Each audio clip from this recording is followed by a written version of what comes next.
शक्तिपीठ महामार्गाविरोधातील आंदोलन आता निर्णायक टप्प्यावर आले असून सांगलीत भव्य एल्गार मोर्चाचे आयोजन करण्यात आले होते. मोर्चातून खासदार विशाल पाटील यांनी आक्रमक भाषण केलं. भाजप देवाच्या नावाखाली राजकारण करत असल्याचं म्हणत हल्लाबोल चढवलाय. पण आपल्याला अजून या संघर्षात पाणी नाही, खूप काही सहन करावं लागणार आहे. त्यामुळे आपली तयारी ठेवा. कलेक्टर आपल्याला सांगतायत या म्हणून, पण आपण कलेक्टरच्या वेळेनुसार जायचं, आपल्या वेळेनुसार जायचं. थोडं पाणी जमीन आपली आहे, आपल्या हक्काची आहे. ही आपल्याला पलीकडे टीव्ही नाही जाई की छत्री ती घ्या नाही वेगळे वेगळे प्रयत्न आणि नागेवाडी या दोन गावात माझा मोबाईल दिसतोय चोर आल्यासारखं काही या प्रशासनाचे अधिकारी पोलिसांची फौज पोहोचली. या सांगली जिल्ह्यात, सांगली शहरात तर या वर्षात 48 खून झाले. ते खून थांबवायला पोलिसांना वेळ नाही आहे, पण शेतकऱ्यांवर बळजबरी करून त्यांच्या जमिनी बळकवण्यासाठी यायला यांच्याकडे खूप वेळ आहे. आपण एक संघ राहिला पाहिजे. जोपर्यंत हा मार्ग रद्द होत नाही तोपर्यंत आम्ही सगळे तुमच्यासाठी शेवटच्या श्वासापर्यंत लढत राहणार.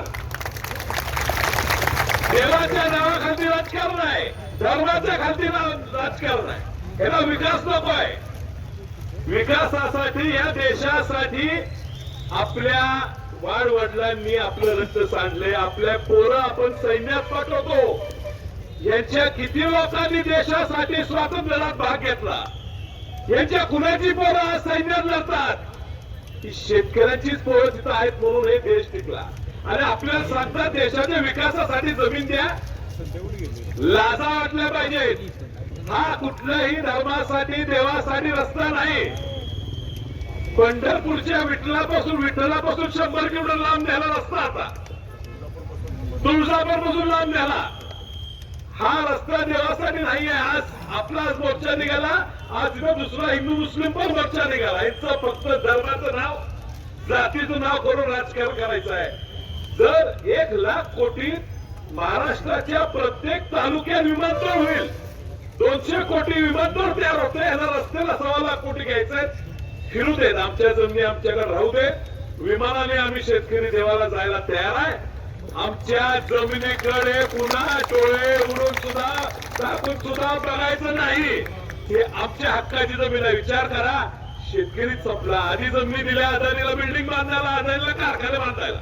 आता आमच्या जमिनी पण घ्या, शेती सोडली. आपल्याला फक्त त्यांच्याकडे मजुरीला जायला लागेल. एवढ्या मोठ्या संख्येत महिला आलेत. चुकून आमचं कसं असते, पुरुषांचा जरा गोंधळ असतो. त्यामुळे तुम्ही ठाम राहिला तर आपल्या जमिनी राहतील. तुम्ही या आंदोलनात आलाय म्हणून आम्ही एवढं ठामपणे या ठिकाणी तुमच्या पाठीशी आहे एवढंच मी सांगतो. आणि आता मी विनंती करतो की मान्य जयंत पाटील साहेब माजी मंत्री हे आपण बोलतो.